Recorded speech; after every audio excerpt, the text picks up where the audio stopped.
Je voudrais remercier vraiment Odile et toute l'équipe du Sein des femmes de m'avoir permis de m'exprimer aujourd'hui parce que c'est un sujet qui me tient à cœur depuis 25 ans maintenant, ou même plus, depuis que je suis rentré dans la vie active et que j'ai commencé par découvrir l'homéopathie et ensuite j'ai découvert l'anthroposophie avec Rudolf Steiner et son application sur les sols et sur la ferme et sur l'élevage, sur l'alimentation, sur l'agriculture, avec la biodynamie. Donc, le sein des femmes passe du sein des hommes. On a vu que c'est vraiment le sein des hommes, notre ventre, nos tripes, pour passer au sein de la terre, qui est la terre arable, et qui est ces deux éléments, l'intérieur de nos tripes et la terre arable, sont vraiment la base de la vie, ils sont vraiment la base de tout ce qui tourne sur cette terre, beaucoup plus que, on a vu, même le cœur, même le cerveau ne sont que au service de cette fondation, de cette source de tout qui est la terre arable à l'extérieur, la terre intérieure qui est, comme M. Robert Foll a dit, donc dans nos tripes, on a vraiment l'humus, on a vraiment la même composition que dans la terre extérieure. Alors moi, je suis vétérinaire, donc je suis déjà... mon métier, c'est de travailler avec les animaux, et j'ai dit à Odile, quand elle m'a demandé, je dis, mais dans les exposés, il y a des grands absents qui sont les animaux. On n'en parle pas beaucoup, parce que même les animaux dont on parle depuis ce matin, qui sont la faune intestinale, on les appelle de la flore intestinale. Et je ne crois pas qu'il y a beaucoup de fleurs qui poussent à l'intérieur de notre corps. Mais cette faune, en fait, elle se retrouve aussi bien à l'intérieur qu'à l'extérieur. Et ce dialectique monde intérieur, monde extérieur, il est repris dans toutes les traditions. On a parlé des traditions orientales, mais nos traditions occidentales reprennent cette dialectique, ce rapport constant entre le monde intérieur et le monde extérieur. Et Steiner, moi, il y avait une phrase qui m'avait vraiment épaté quand j'ai commencé à ça m'avait vraiment interpellé.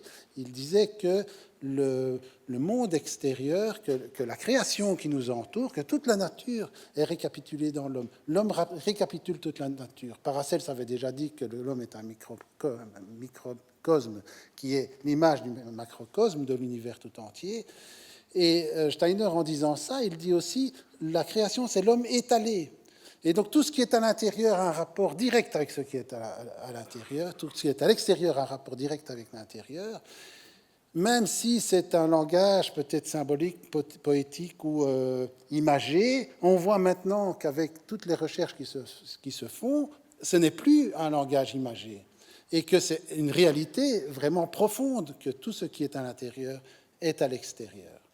Et dans cette dialectique monde intérieur, monde extérieur, on a le monde extérieur, c'est dans le ventre que se trouve une présence physique qui est la même. Je m'explique. Quand on dit dans le langage imagé que le lion, c'est le roi des animaux et qu'il faut avoir un lion en soi pour affronter la vie, qu'il faut être rusé comme un renard, qu'il faut être malin comme un singe et fier comme un paon, c'est dans l'image que ça se passe. Mais au niveau des intestins, c'est dans le physique. C'est les mêmes bactéries. Bon, peut-être un peu différentes et peut-être beaucoup moins. On a dit 1000 espèces et pas 10 000 comme dehors, mais ce sont les mêmes. Physiquement, c'est la même chose. Et le terme de prébiotique est très intéressant, parce que c'est avant la vie. C'est avant la vie, c'est la base de la vie. Ce sont ces bactéries qui sont vraiment la base de la vie et sur laquelle on peut se poser, on peut marcher dessus. On ne saurait pas grandir s'il n'y avait pas ça. C'est vraiment très important de remettre que le centre de l'être, c'est le ventre, c'est vrai, c'est pas autre chose. Et cette terre arable, qui est la vie extérieure, 125 cm, tout ce qui vit sur la Terre, c'est 25 cm de couche de terre arable. 25 cm qui fait toute la vie, et plus la vie des océans, évidemment, qui est l'autre pôle, le pôle liquide, et ici le pôle terrestre. Mais donc, on s'imagine que ces 25 cm de couche de terre arable, on est en train de la massacrer tous les jours, on est en train de parler de cette belle chose, et ce soir, il y aura encore combien d'hectares, combien de centaines d'hectares, qui seront recouverts de béton, de macadam et de plastique. Il est grand temps de se rendre compte que si on n'a plus de terre, on n'a plus de vie. C'est vraiment la fondation de la vie. C'est vraiment la fondation de la vie. Et donc, ce que j'aimerais bien faire, c'est C'est trop court, 10 minutes, évidemment. C'est impossible de résumer ça en 10 minutes. Mais je voudrais quand même refaire quelques petits parallélismes entre la faune extérieure et la faune intérieure. Donc on commence par la base, où là la faune est vraiment physiquement la même, puisque les bactéries sont présentes de façon physique. Oui, pour l'idée aussi, M. Dujardin avait parlé tout à l'heure de l'embryon de l'humain et de l'embryon enfin, du monde animal par rapport à l'embryon du monde végétal. C'est comme si on prenait un sac de terre qu'on reprend comme ça, et on fait un nœud et on le met à l'envers, puisque les arbres, l'arbre pulmonaire, il a ses racines en haut, il a ses feuilles en bas. C'est la même chose. Donc, ces images sont tout à fait les mêmes. Et donc, le peu de terre qu'on a pris dans le sol pour fermer le sac, dans la gastrula, eh bien, cette terre, c'est notre terre intérieure. C'est pas seulement dans la Bible qu'on parle de terre intérieure, on parle aussi du contenu des intestins. Et donc, dans la base, je vous dis, les archéobactéries, les bactéries, les protistes sont les mêmes. Une fois qu'on arrive dans des organismes un peu plus évolués, on voit que on est plus dans l'image, on est plus tout à fait dans la même signification, et puis on arrive dans l'image pure. Et donc on a, après ces organismes de base qui sont avant toute forme de vie, on a déjà des animaux qu'on peut trouver en présence dans nos intestins, présents dans nos intestins et qui sont présents dans le monde extérieur. Et en tout seigneur, tout honneur, le roi de la terre, c'est le ver de terre. Évidemment, sans le ver de terre, il n'y aurait pas d'humus, il n'y aurait pas de fabrication, de restructuration de cette alchimie qui fait que le fumier se transforme en engrais et que tout ce qui est un déchet n'est pas un déchet. La permaculture, c'est vraiment la base de tout. Et maintenant, on redécouvre ça comme si c'était miraculeux de découvrir que le déchet est l'engrais de suivant. Et la nature a été créée comme ça, c'est le mode d'emploi. Et donc, dans le schéma que M. Robert Froid a dit, avec les déjections humaines qui sont considérées comme des déchets, il ne faut pas oublier maintenant que les déjections animales, depuis le découplage de l'élevage et de l'agriculture, de la culture, les déchets ne sont plus du fumier, mais sont du lisier. C'est pas du purin. Le purin, c'est le jus du fumier, c'est autre chose, c'est un thé de fumier. Le lisier, c'est une fermentation en anaérobiose de toutes ces déjections, quelque chose qui doit être solide et qui est remis en liquide et qu'on épand sur les terres et qui étouffe les terres et qui détruisent vraiment de façon instantanée le microbiote du sol et qui font que les terres qui sont arrosées par le lisier sont des terres en très très grande souffrance et qui ont besoin de plantes invasives pour essayer de tout restructurer.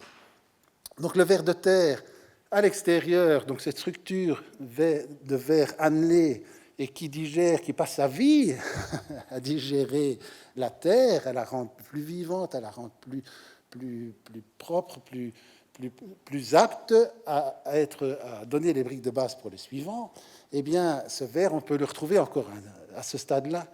Déjà fini, oui. À ce stade-là, on a encore des vers à l'intérieur de nous. Et bon, on les considère comme des parasites et comme des bêtes à détruire. On a toujours cette fâcheuse tendance à détruire ce qui nous porte. Et donc, ça veut dire qu'il y a un parallélisme. Alors, des grands oubliés qui sont vraiment massacrés aussi dans le monde extérieur, parce qu'on les appelle aussi des parasites et des nuisibles, et qu'on massacre à coups d'organophosphorés, et qui bousillent aussi, qui empoisonnent nos chiens et nos chats, et l'homme par la même occasion, ce sont les baveurs, les limaces et les escargots. Ils ont la même action que nous avec notre salive. Et c'est quasiment la même structure, c'est du mucus, et ça sert à digérer. Donc ces baveurs sont là, ont une action évidemment, éminemment importante et indispensable pour la vie du sol. Et puis après, bon, ben, on peut partir dans les autres. Bon, un grand oublié aussi qui est...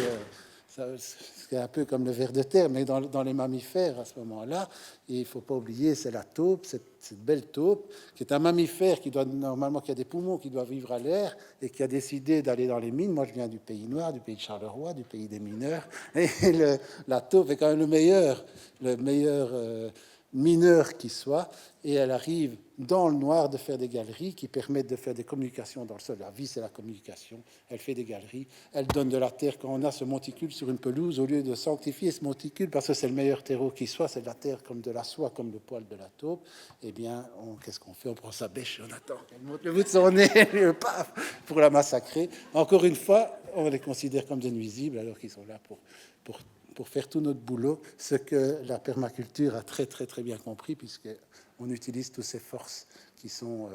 Alors bon, il y a beaucoup d'autres animaux, mais bon, voilà, maintenant je pense qu'il est grand temps que je m'arrête. Mais peut-être encore parler de la vache, parce que c'était marqué sur les...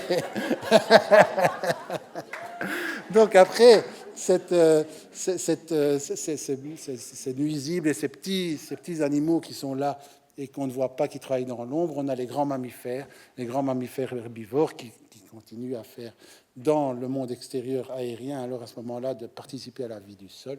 Et donc, dans les grands animaux, on a les trois grandes familles avec les ongulés, donc les quatre ongles, les deux ongles, l'ongle unique, les quatre ongles, le cochon qui est dans le sol, et puis la vache qui a deux ongles qui aura des pâquerettes et qui enrichit le terroir, et le cheval qui n'a plus qu'un orteil et qui peut s'envoler comme Pégase. Voilà.